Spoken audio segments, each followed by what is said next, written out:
Right, I thought I'd post a video. I've not shared any D&T content for quite a while. The first one, just to get back, I thought just more of a kind of sounding board at the kind of my thoughts on D&T in kind of various formats, and I think I'll be posting some gameplay videos coming forward. So kind of to start off and to kind of work my way backwards. So after MH3, I was trying some modern Death and Taxes lists. Didn't have the best time. Kind of feelings on modern are, it feels like with each iteration of the Horizon sets that Taxes, although it gets like a few pieces, ultimately it is being kind of set back, and everything else is just considerably further ahead, and it gets to the extent that with each iterations of Horizons you feel more like you're kind of bringing a sword to a gunfight. I've kind of found myself going to FNMs and leagues, and it just doesn't feel 100% viable anymore. I'm kind of feeling that even if I kind of had the perfect hand, if I kind of could curate my draws, and even if I'd kind of made the most objective, perfect plays, I'd still be losing. Not all the time, but a good proportion. I mean, that does happen in Legacy, where maybe it's a bad matchup or just kind of luck dependent, that no matter what you do, you're always going to lose. But I just felt that was happening more often than not in Modern. Yeah, particularly if the meta is, I mean, excluding the Nadu decks, which was quite a terrible matchup in itself, assuming that's going to get banned, even against like Boros Energy, they just felt like the kind of better, like kind of mid-range kind of aggro deck. It felt like all their threats. So turn one they'd play Guide of Souls or Ocelot Pride. Okay, I've got to answer this. Turn two they'll play a Jani, and you're like, okay, I've got to answer this, or it'll spiral out of control. And the whole deck feels like that. Even Amped Raptor, you don't have to answer the 2-1, but of course it comes as a kind of inherent 2-for-1, and you just get massively outvalued. And then I just got to the feeling that I should be effectively playing that as a kind of white, almost kind of mid-rangey deck, as opposed to Death and Taxes. I would like to return to Modern, but I'm not sure. Maybe once the ban window, maybe the meta does kind of reset a bit. 'Cause I do like the play patterns of Modern. It's good to have something different, but I put kind of Modern on the back seat at the moment for Taxes, but I might return, because I do like, I know a lot of the community are just kind of devoted to Modern. So yeah, I've gone to Legacy. So Legacy is kind of a different issue. I actually think Taxes is actually quite well positioned in the meta. The meta's not in the best place, so I suppose the kind of elephant in the room is kind of dominated by the Rescaminator decks, which is kind of about 30% of the meta. That's not quite so representative in leagues. I find leagues are typically face Rescaminator once, and I don't think it's quite as much as 30%. And actually our matchup against Rescaminator is quite good, although albeit the deck is quite heavily weighted kind of tech towards Rescaminator. And then besides Rescaminator, there's a lot of Eldrazi. I find actually the Eldrazi is kind of similar to when we used to play mono red Stompy. I definitely say it's more powerful. I still feel we're still slightly favoured, but I do find the games are quite engaging, and the play patterns, they put a lot of pressure on you, a lot of pressure on your removal. But we've kind of, for Rescaminator and Psychic Frog, we have kind of upped our removal, so it's not too bad. And then I tend to find the remainder of the meta is just kind of people playing their almost kind of pet decks, or the decks they've always played. I suppose similar to how I'm doing just now. So you'll meet people on like Combo Storm, Lands, Maverick occasionally, Painter, and then it's just kind of a random mix. I'd say almost my kind of experience in the league, 40% are kind of Rescaminator, Eldrazi, and the rest I'd say is almost kind of like a random distribution. So it's not too bad, and yeah, I think Taxes Legacy is quite well positioned. It's a tricky one. I'd rather be playing and winning in a kind of almost like a toxic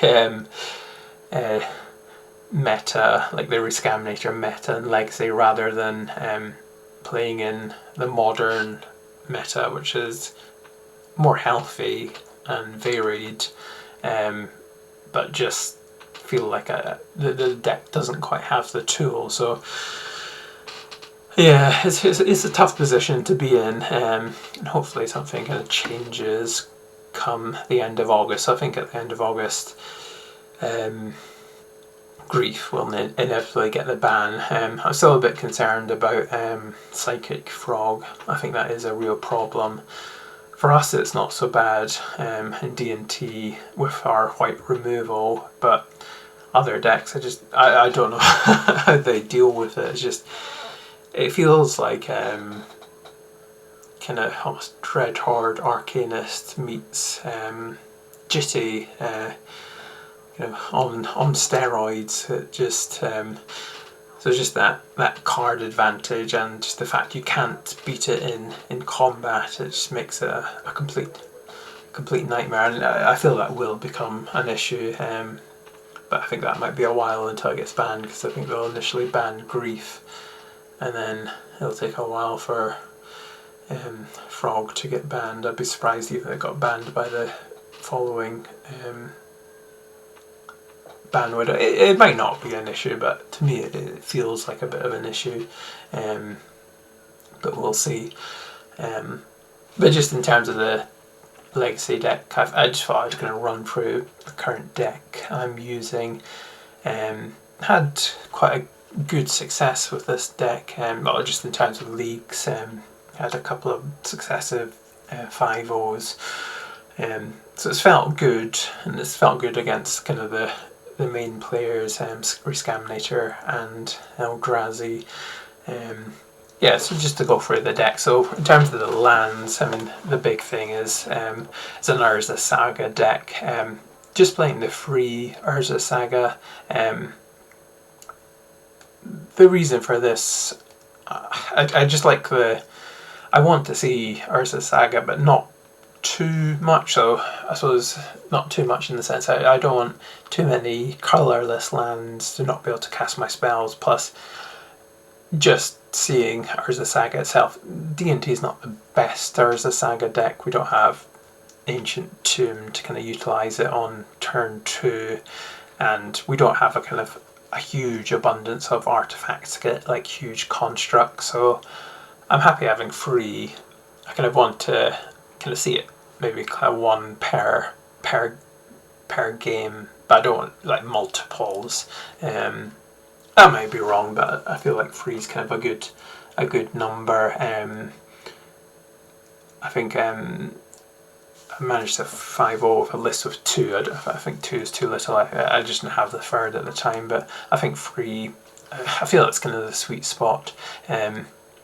It's good to come back to Saga. I feel like with Rescaminator, they're not really set to deal with it in particular. So there was a period after, was it Thunder Junction, where kind of the artifact decks were all over the place, and I think everyone's kind of tech to beat Constructs and Urza Saga, but that's kind of gone by the wayside a bit. So I think it's kind of free to open that up again. And then of course we've got Vexing Bauble now. So even in my my non Saga deck, I was still playing actually 2 Vexing Baubles, because I feel like it's actually quite a perfectly reasonable turn 1 play, just to kind of shut down like Rescaminator and all the kind of free spells, and I do like that consistency of 1-drop. So I've always kind of thought, since Taxes moved from the 60 card D&T to the 80 card Yorion, in order to bridge the gap up to 20 cards, it increased all of its cards in the CMC to free range, but the 1-drop stayed the same, so it was always still the 4 Aether Vials, 4 Mother Runes, and 4 Swords.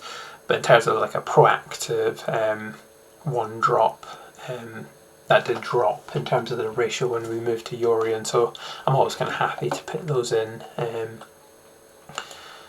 Yeah, so that's the reasoning for Saga. In terms of the other lands, I don't think there's any other. Down to Free Krakus. So similar, just in terms of consistency. I feel that Tax is one of those decks in Legacies that, provided you're kind of being consistent and dropping your hitting your land drops, coloured sources, you'll beat the fair decks, and as long as you kind of don't stumble, you'll be okay. And in addition, I've actually gone down to free Thalia, so it's slightly less important than Krakus. Yeah. The rest of the deck, so the Urza Saga targets 1 Shadow Spear, so no Batter Skull, so I've almost kind of got like I kind of make your own Batter Skull if I get the Shadow Spear and Cauldra, but I have not really missed Batter Skull in particular. I've got like a reasonable amount of kind of life gain for Shadow Spear, Extraction Specialist. Yeah, I've not felt that. Yeah. Vexing Bauble, yeah, so yeah, a big fan of this. I run 2 in my other non-Saga deck, just to kind of see it more. Path Exile, so running 1 main, 2 in the side, and again that's just for a Psychic Frog, that also comes in good against Eldrazi. So I'll just run through kind of anything that's not standard, I guess. Thalia, I just run 1. I do occasionally recruit it. I don't know if it's kind of the optimum play when I do recruit it, but yeah, it always kind of feels quite fun. Yeah, it's quite a unique card. Spirit of the Labyrinth. So this definitely feels well positioned in the meta up to 4 now. So the kind of pre-Psychic Frog days, kind of Bowmasters was everywhere. I was quite low on this card. I was kind of down to 2, but yeah, now Bowmasters has kind of gone away and Psychic Frogs all over the place. Spirit of the Labyrinth seems pretty good again. And then similarly, Thalia, so dropped to 3. So I did, when I was at 4, I found myself cutting Thalias from a lot of matches. I don't cut her completely from the main board, but I think going down from 4 to 3 is reasonable, just to lose that kind of awkwardness of kind of drawing multiple legendaries. White Orchid Phantom, yes, this has been reasonable. It's amazing against Eldrazi, not great against Scam, but yeah, because they run a swamp and an island, but I think there's still kind of a flex slot. I'm not sure what the kind of best option there is. Extraction Specialist, I'm so high on this card as a recruitable target. There's a lot of removal in the meta. Kind of not black removal, so yeah, just to get value out of the graveyard. Yeah. And then just 2 Witch Enchanter, which makes the land count up to 34 overall, so I think the Saga decks tend to run 1 extra compared to the non-Saga list. I think the rest is fairly standard sideboard, so in leagues at least there's still quite a lot of combos. I still have 2 Deafening Silence, 2 Mindbreak Traps, and then just my Urza Saga target, so Grafdigger's Cage, good against Scam, Piffing Needle, more just so it's kind of flexible, I was going to catch all, and then the rest is just kind of geared around Scam. Admittedly, Containment Priest doesn't feel great at the moment. It's a bit slow against Scam. Similar to Sanctifier Invect, that's potentially kind of cuttable, but yeah, there's a lot of kind of concession around Scam. Yeah, so that's the deck. So again, I think it feels quite reasonable. I've been kind of putting up quite consistent results. I've not found the league meta too bad. And then yeah, it's always a bit more palatable when I suppose you're winning, even if the meta is a bit rancid. But yeah, I'm hoping at least Grief gets banned from Legacy come the end of August, and then Modern, hopefully Nadu gets banned. And I'd like to return to Modern. I think I'll definitely post some gameplay videos. I think that's the intent, and then hopefully get. So yeah, I still play quite a bit, and I do love Death and Taxes. It's kind of a shame that I feel like Modern Horizons 3 has kind of had a bit of a dampener. So prior to Modern Horizons 3, I was going like most weeks to like Friday Night Magic, play Modern, and then Legacy we play once a month at my local F&M. But yeah, since MH3, I've not really updated my Modern deck in paper with the new cards. Yeah, like I don't have. I think they're playing like 4 White Hearted Phantoms and a few Felias and like Flagstones, and yeah, I've updated my Legacy deck, but not my Modern one in paper, and I don't know if I can stomach Modern the way it looks at the moment. Yeah, I mean, just the fact is kind of just looks completely different.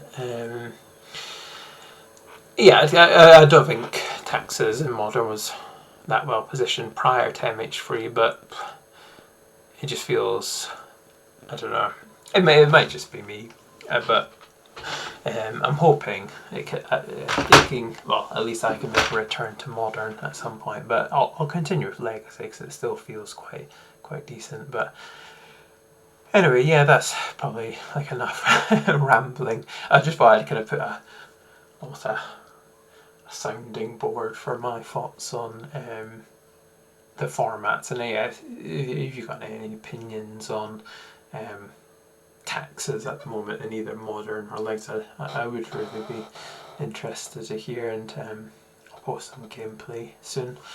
But no, cheers, thanks everyone.